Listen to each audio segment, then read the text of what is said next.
Halo guys, welcome. Saya Dedi. Ini adalah channel Ngerti Akuntansi. Jadi hari ini saya akan coba sharing tentang dunia akuntansi, terutama apa sih kegunaan akuntansi, siapa aja yang nanti benar-benar merasa bermanfaat belajar akuntansi. Nah, saya benar-benar akan bahas dari yang paling dasar, yang paling kita temui di kehidupan sehari-hari, sampai gimana sih nanti caranya kalau kita mau bikin laporan keuangan, atau kalau misalnya kita mau baca laporan keuangan, atau kita mau analisa sebuah laporan keuangan. Kayak misalnya sekarang kan lagi hype banget nih, anak-anak muda lagi banyak investasi di saham. Nah, itu penting banget kalau kita bisa baca laporan keuangan. Kita bisa nilai dari kondisi si perusahaan itu sendiri kayak gimana. Jadi nggak cuma ngikutin apa kata orang-orang, atau misalnya ikut-ikutan temen lagi beli saham A terus ikut-ikutan beli, misalnya temen beli saham B ikut-ikutan beli. Menurut saya agak sedikit bahaya, tapi minimal kalau misalnya kita bisa baca laporan keuangan, kita bisa tahu setidaknya perusahaan yang kita beli ini kondisi keuangannya kayak gimana sih. Oke, kita akan bahas kenapa sih kita harus belajar akuntansi. Oke, ini saya sudah siapkan slide-nya, saya sudah siapkan materinya. Oke, kenapa belajar akuntansi itu penting? Jadi, ini yang sedikit lucu. Image accounting di masyarakat nih sekarang agak sedikit gimana ya, nggak bagus gitu.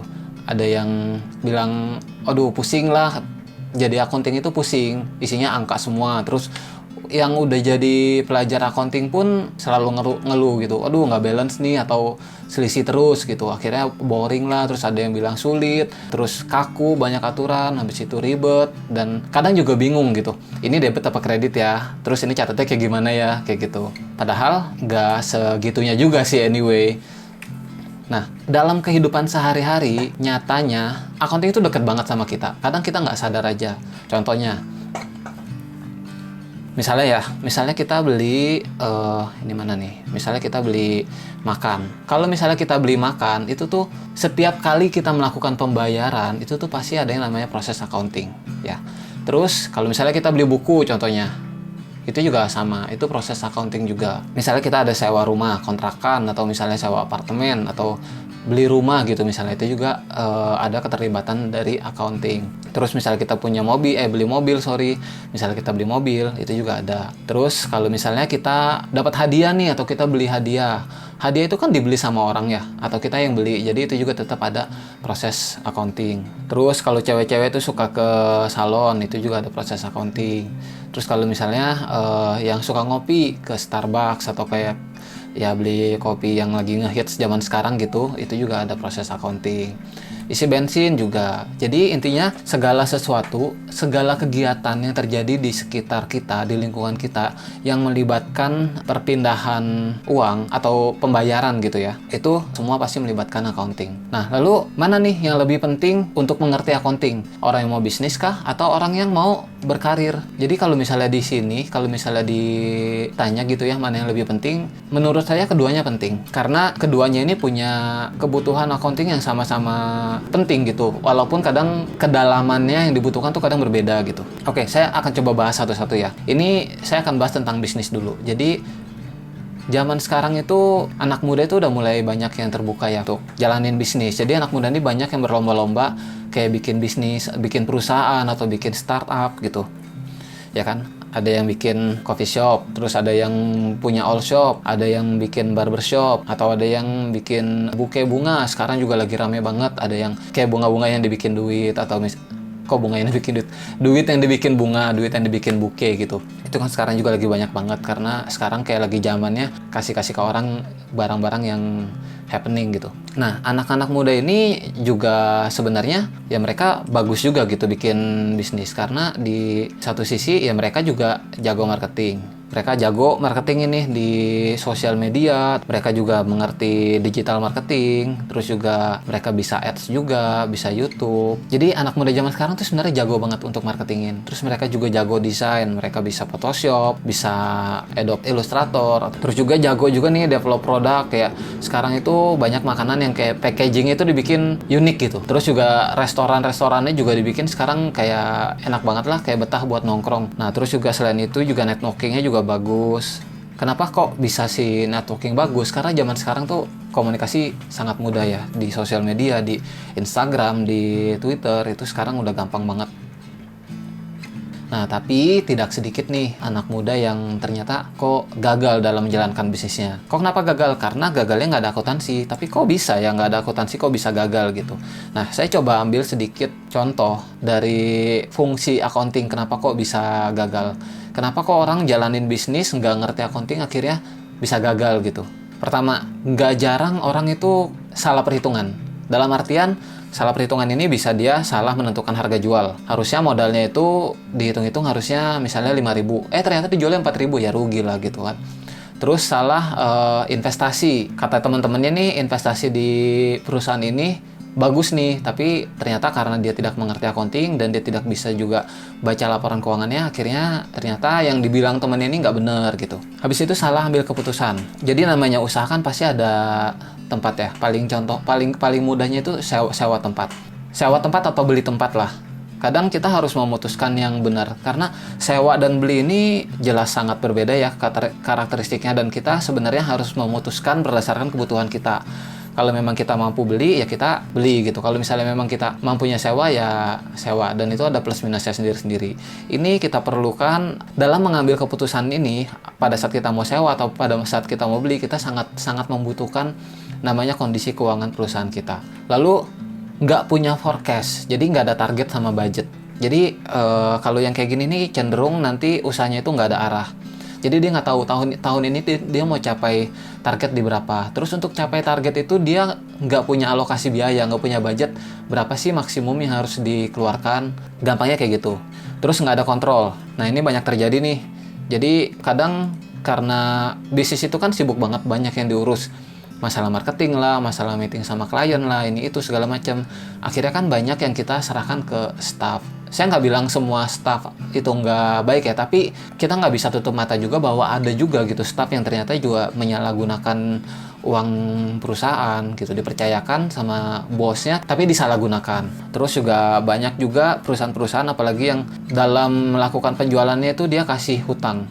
Bahkan dia bukan karena nggak mau tagih, tapi karena dia lupa kalau dia punya tagihan gitu ke orang lain. Terus juga kalau misalnya jualan stok atau retail, itu juga kadang suka selisih stok. Kayak misalnya contohnya Indomaret atau misalnya Alfamart, itu kan barangnya perintilan-perintilan banget tuh. Ini rawan sekali selisih stok.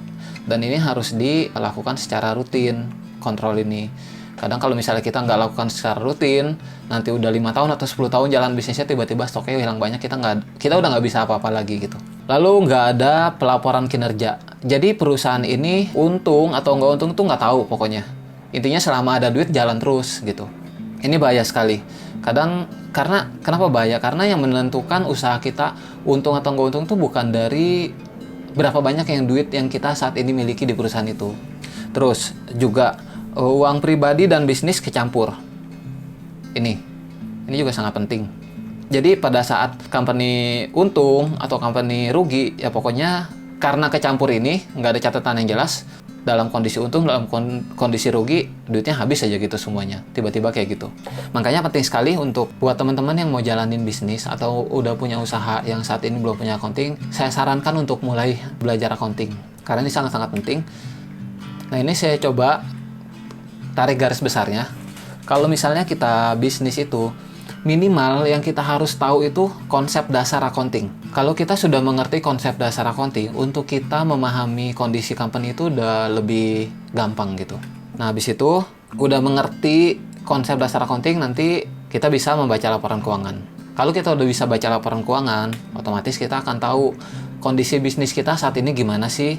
Nah, dari laporan keuangan ini kita bisa membuat keputusan-keputusan yang lebih tepat. Akhirnya kita bisa bawa bisnis growing lebih tinggi lagi. Nah, ini dalam hal bisnis kurang lebih kayak gitu. Nah, sekarang kita masuk ke karir. Jadi, menurut saya accounting itu industri yang nggak ada matinya, stabil. Kenapa kok nggak ada matinya? Karena kita ingat lagi tadi di awal, segala sesuatu yang terjadi di sekitar kita itu semuanya ada keterlibatan dari accounting. Ini ya. Semua hal ini tuh ada keterlibatan dari accounting.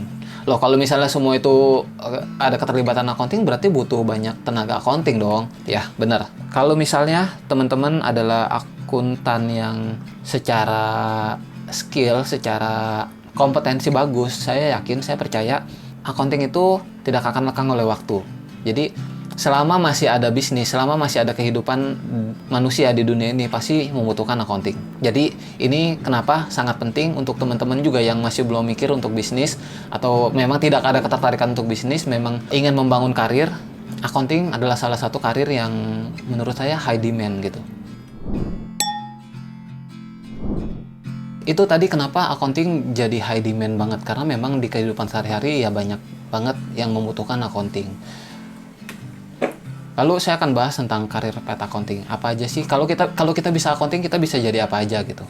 Kita bisa jadi managerial accounting, financial accounting, auditing, terus kita bisa jadi consulting juga, bisa jadi financial planning juga, bisa jadi pengusaha, kita juga bisa ngurusin pajak, terus juga kita bisa information system. Ini adalah empat besar. Bukan empat besar ya, secara umum ada empat jenis lembaga yang membutuhkan tenaga, yang menggunakan accounting. Jadi ada akuntan publik. Akuntan publik ini biasanya kegiatannya audit. Terus ada korporasi, ini biasanya membutuhkan internal accounting. Lembaga non-profit, misalnya yayasan atau lain sebagainya. Lalu ada pemerintahan. Oke, itu karir accounting juga yang menurut saya cukup menjanjikan kalau memang teman-teman bisa fokus dan benar-benar bisa asah terus kompetensi accountingnya. Tentu ini juga masih banyak level-levelnya, ada junior, ada senior, ada manajer, sampai yang paling tinggi itu kalau di korporasi biasanya CFO. Oke guys, sekian pembahasan kita hari ini. Semoga bermanfaat, semoga teman-teman belajar hal baru dari video ini. Kurang lebihnya saya mohon maaf atas penyampaian yang masih agak kaku-kaku, karena saya juga masih belajar untuk menyampaikan di video ini. Jangan lupa subscribe, supaya teman-teman nggak ketinggalan tentang gimana cara atau trik-trik gitu dalam akuntansi. See you, bye-bye.